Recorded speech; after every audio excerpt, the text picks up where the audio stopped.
Hello friends, कैसे हैं आप सभी लोग। आई होप आप सभी लोग बिल्कुल ठीक होंगे। चलिए शुरू करते हैं आज की क्लास। आज की क्लास में डिस्कस करेंगे उपसर्ग और प्रत्यय के बारे में। क्या होते हैं उपसर्ग, क्या होते हैं प्रत्यय, और एग्जाम में अगर उपसर्ग प्रत्यय पूछा जाता है तो हम किस तरीके से पहचान पाएंगे कि कौन सा शब्द उपसर्ग है, कौन सा प्रत्यय है, या फिर इस शब्द में उपसर्ग लगा है या प्रत्यय लगा है, कैसे जान पाएंगे। आप सभी को पता है कोई भी एग्जाम हो, चाहे आपका बीपीएससी टीआरई का पेपर हो या फिर आपका सीटेट पेपर हो, यूपी टेट हो, या फिर आपका जो उत्तर प्रदेश पुलिस का है, उन सभी में हिंदी पूछा जाता है और हिंदी में उपसर्ग और प्रत्यय हमेशा पूछे जाते हैं। 2 नंबर आपके हमेशा पूछे जाते हैं, उपसर्ग भी पूछा जाता है और प्रत्यय भी पूछा जाता है।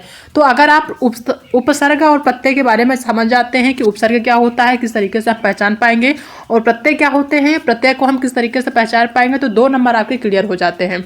बीपीएससी में टीआरई 3rd का जो एग्जाम होने जा रहा है, इसमें आपका जो हिंदी है, जिसमें इंग्लिश और हिंदी दोनों लैंग्वेज क्वेश्चन पूछे जाएंगे और ये कंपलसरी है इसमें पास होना, ठीक है। यानी ये क्वालिफाइंग होगा आपका पेपर। और इसमें आपका उपसर्ग प्रत्यय पूछा जाता है, उपसर्ग प्रत्यय पूछा जाता है, और तद्भव तत्सम पूछे जाते हैं, लोकोक्ति मुहावरा पूछा जाता है। और ये एक एक नंबर के क्वेश्चन होते, बहुत इजी होते, बहुत आसानी से इनको पहचान सकते हैं। तो इसी के बारे में डिस्कस करेंगे आज की क्लास में कि जो उपसर्ग और प्रत्यय होता है इसको हम किस तरीके से पहचान पाएंगे। ये जो दोनों क्वेश्चन होते हैं, चाहे उपसर्ग हो या प्रत्यय हो, ये जो है कभी 1 नंबर का पूछा जाता है, या तो उपसर्ग पूछ लिया जाएगा या तो प्रत्यय पूछ लिया जाएगा। और कई बार आपको उपसर्ग और प्रत्यय के एक एक क्वेश्चन देखने को मिलते हैं, और कई बार 1 से ज़्यादा भी, या 2 क्वेश्चन या 3 क्वेश्चन भी देखने को मिलते हैं। अगर आप उपसर्ग और प्रत्यय समझ जाते हैं तो 2 से 3 नंबर आपके यहीं पे क्लियर हो जाएंगे, ठीक है। बहुत ज़्यादा आपको दिक्कत नहीं करनी पड़ेगी, बहुत आसानी से समझ पाएंगे। तो आज की क्लास में उपसर्ग और प्रत्यय को किस तरीके से हम समझ पाएंगे, किस तरीके से पहचान पाएंगे पेपर में, उसके बारे में डिस्कस करेंगे। अगर आप चैनल पर नए हैं तो चैनल को सब्सक्राइब कर लीजिएगा, साथ में अपने दोस्तों को भी शेयर कर दीजिएगा जिनका बीपीएससी टीआरई का पेपर हो, या फिर सीटेट की तैयारी कर रहे हो, या फिर आपका जो उत्तर प्रदेश पुलिस का पेपर कैंसिल हुआ उसकी भी तैयारी कर रहे हैं, तो उसमें भी आपका हेल्प करेगा, ठीक है। तो सबसे पहले उपसर्ग और प्रत्यय समझ लेते हैं कि जो उपसर्ग होता है ये क्या होता है और प्रत्यय क्या होता है। अगर उपसर्ग की बात करें तो जो शब्दांश शब्दों के आदि में जुड़कर उसका अर्थ बदल दे या नए शब्द का निर्माण करके कुछ विशेषता लाते हैं, वो क्या कहलाते हैं, उपसर्ग कहलाते हैं। कोई भी शब्द हो, शब्द के आदि में का मतलब होता है कि शुरू में, ठीक है, प्रारंभ में जुड़कर उसका अर्थ, जैसे कोई शब्द है, जैसे मान लीजिए देश ही शब्द है, ठीक है। ये देश अपने आप में एक शब्द है, आप सभी को पता है। तो इसके पहले यहाँ पे कोई भी शब्द अगर जुड़ जाता है तो वो क्या होता है, उपसर्ग होता है। अगर इसी देश के बाद में कोई शब्द जो है जुड़ता है तो वो क्या कहलाता है, प्रत्यय कहलाता है। तो सबसे पहले हम समझेंगे उपसर्ग क्या होता है। तो उपसर्ग जो है कोई भी शब्द होता है उसके आदि में यानी कि प्रारंभ में कोई जुड़ता है और वो जो है वो अर्थ को बदल देता है। मान लीजिए देश है, देश में कोई भी उपसर्ग पहले जुड़ा, ठीक है, तो एक नया शब्द बनेगा और उसकी जो विशेषता होगी वो अलग हो जाएगी। जो अर्थ देश का होता है वो अर्थ नहीं रह जाएगा, जब कोई उपसर्ग जो है आगे जुड़ जाएगा उसका अर्थ बदल जाएगा और एक नया शब्द का निर्माण होगा, उसका अर्थ बदल जाएगा, साथ में उसकी अलग विशेषता हो जाएगी। जैसे समझते हैं, ठीक है। अर्थात उपसर्ग मूल शब्द से पहले जुड़ते हैं, जैसा कि हमने बताया कोई मूल शब्द होता है उसके पहले जुड़ता है जो होता है उपसर्ग। उपसर्ग की बात करें तो कोई मूल शब्द होता है उसके प्रारंभ में यानी उससे पहले जो है शब्द जुड़ता है वो क्या कहलाता है, उपसर्ग कहलाता है। जैसे मान लीजिए ये देश है, ठीक है, देश ये कोई एक मूल शब्द है। देश के पहले हम मान लीजिए उप जोड़ देते हैं, उप क्या जोड़ देते हैं, ये हो गया आपका उपसर्ग। अगर हम इसको नहीं जोड़ते हैं तो सबसे जो देश होता है इसका समझ लीजिए आपका एक अलग अर्थ होता है, आप सभी को पता है देश का अलग अर्थ होता है, ठीक है। और जैसे ही उप जोड़ा हमने यहाँ पे उसका हो गया उपदेश, ठीक है। जैसे उपसर्ग को ऐड किया हमने इसका जो है ये एक नया शब्द बन गया उपदेश, और इसका अगर हम अर्थ की बात करें तो इसका अलग अर्थ हो रहा, अलग विशेषता बता रही है।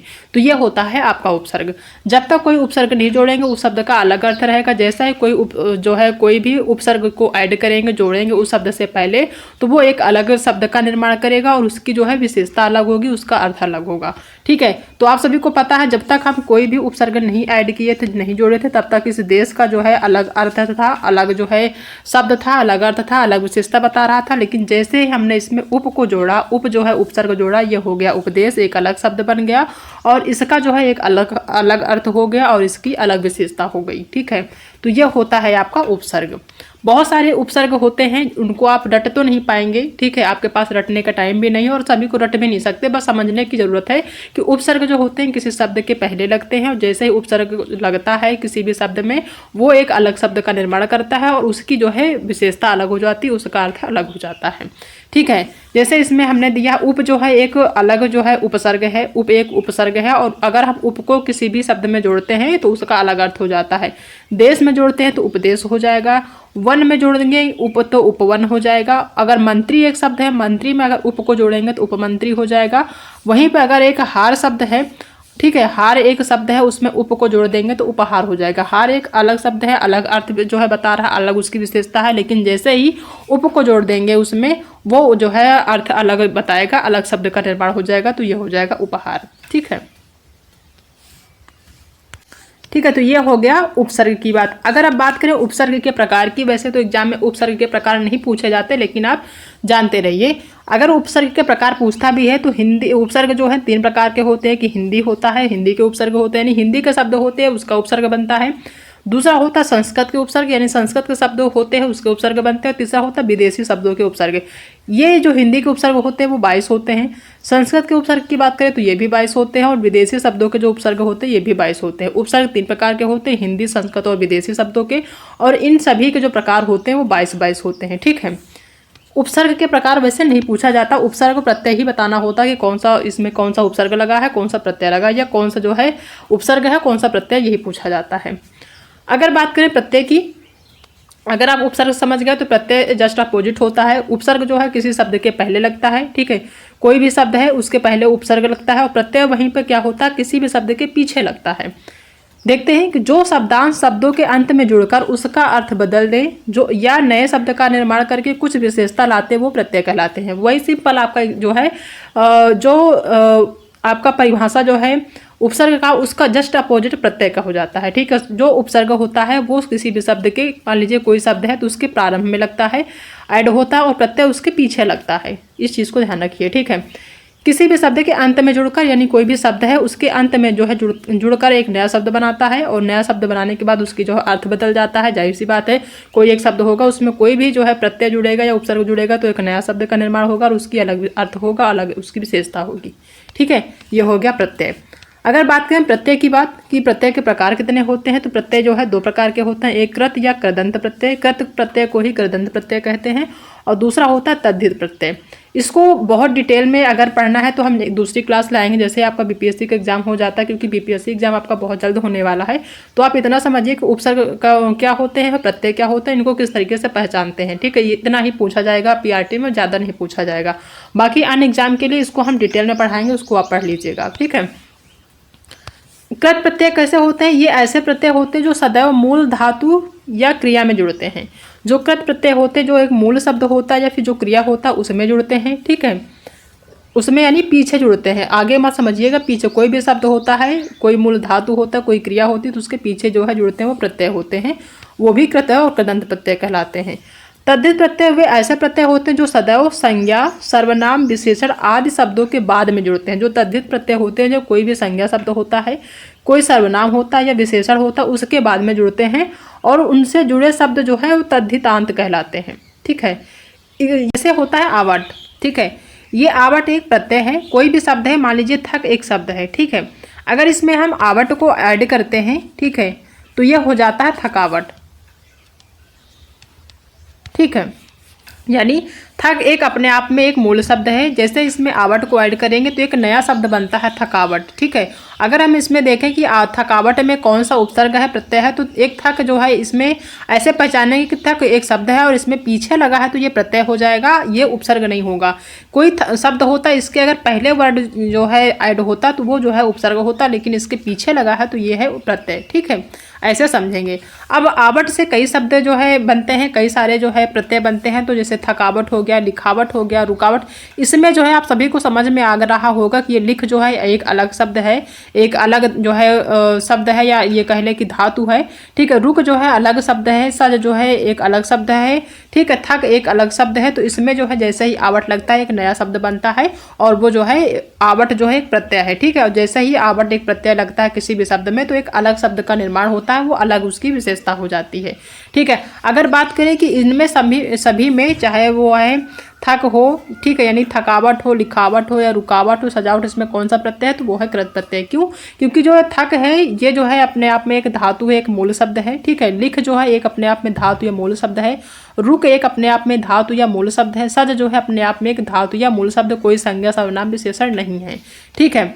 वहीं पे जैसे आपका ये लोहा होता है, ये जो है अपने आप में एक क्या है? संज्ञा है। और जैसे ही इसमें हार जो है एक प्रत्यय जुड़ता है वो हो जाता है लोहार, ठीक है, ये हो जाएगा लोहार। लोहा जो है अपना आपका जो है संज्ञा है, ठीक है। ये जैसे लोहा होता है एक धातु होता है, तो ये जो है आपका संज्ञा हो जाएगा। और जैसे इसमें हार जो है एक प्रत्यय ऐड होगा वो हो जाएगा लोहार, जो कि एक अलग जो है विशेषता प्रकट कर रहा है, ठीक है। तो ये हो गया प्रत्यय। सिंपल से समझेंगे कि जो उपसर्ग होता है वो किसी भी शब्द के, जैसे मान लीजिए कोई शब्द है उसके पहले ऐड होता है वो उपसर्ग हो जाएगा, ठीक है। और जो प्रत्यय होता है किसी शब्द के बाद में जो ऐड होगा वो प्रत्यय हो जाएगा। इतना ध्यान रखना है बस, ठीक है। इतना ध्यान रखेंगे तो आप पीआरटी में जो आपका हिंदी आएगा, ठीक है, हिंदी में जो क्वेश्चन पूछे जाएंगे वो आपका इतने में कंप्लीट हो जाएगा। बहुत ज़्यादा डिटेल में पढ़ने के लिए जब हम नेक्स्ट क्लास लाएंगे तो उसमें बहुत सारी चीज़ें होती हैं जानने के लिए, डिटेल में पढ़ेंगे। फिलहाल अभी जो है आपका पीआरटी का, क्योंकि एग्जाम नज़दीक है और इसमें बहुत ज़्यादा डीप में नहीं पूछा जाएगा, इतना ही पूछा जाएगा। कोई शब्द है तो उसमें बताना होगा कि इसमें कौन सा उपसर्ग लगा है, कौन सा प्रत्यय लगा है, इतना ही पूछा जाएगा। 2 नंबर आपके आराम से मिल जाएंगे, ठीक है। तो ये सारी चीज़ें बहुत ध्यान से देख लीजिए और चीज़ों को समझ लीजिए। आपको समझने की ज़रूरत है, रटने की ज़रूरत नहीं है, ठीक है। क्योंकि उपसर्ग और प्रत्यय बहुत सारे होते हैं और उनको आप रट नहीं सकते, बस समझ सकते हैं कि उपसर्ग क्या होते हैं, प्रत्यय क्या होते हैं। उपसर्ग शब्द के पहले लगते हैं और प्रत्यय शब्द के बाद लगते हैं। इतना ध्यान रखना है बस आपको, ठीक है। तो आई होप आप सभी को आज की वीडियो पसंद आई होगी। अगर आज की क्लास पसंद आई तो वीडियो को लाइक करिएगा, अपने दोस्तों में शेयर कर दीजिएगा। अगर आप चैनल पर नए हैं तो चैनल को सब्सक्राइब करना बिल्कुल भी मत भूलिएगा। नेक्स्ट जो क्लास होगी उसमें हम तद्भव तत्सम क्या होते हैं उसके बारे में डिटेल में देखेंगे, या फिर आपका जो लोकोक्ति होती है, मुहावरा होते हैं, जो छोटे छोटे होते हैं, जो 1-1 नंबर के पूछे जाते हैं। देखिए उपसर्ग और प्रत्यय से 2 नंबर यहाँ पे क्लियर हो जाएंगे। एक आपका उपसर्ग से पूछा जाता है, एक प्रत्यय से। वैसे ही आपका एक तद्भव से क्वेश्चन पूछा जाता है, एक तत्सम से पूछा जाता है। तद्भव क्या होते हैं, तत्सम क्या होते हैं, नेक्स्ट क्लास में हम डिस्कस करेंगे तो आपको समझ में आ जाएगा। तो 2 नंबर आपके आराम से मिल जाएंगे। इसमें बहुत ज़्यादा जो है सोचने विचारने की, बहुत ज़्यादा रटने की ज़रूरत नहीं है, ठीक है। हिंदी में आपका 10 नंबर आराम से मिल जाएंगे, क्योंकि हिंदी कंपलसरी है आपको क्वालिफाई करना। और बहुत ज़्यादा नंबर नहीं लाने हैं, 10 नंबर अगर आप लाते हैं तो आपका काम हो जाएगा। उसमें बहुत ज़्यादा नंबर लाने की ज़रूरत नहीं है। तो 1-1 नंबर पर फोकस करिए। जो छोटे छोटे चैप्टर हैं बहुत ज़्यादा आपको डीप में पढ़ने की ज़रूरत नहीं है, ठीक है। तो आज की क्लास में इतना ही, बाकी मिलते हैं नेक्स्ट क्लास में। तब तक अपना ध्यान रखिएगा।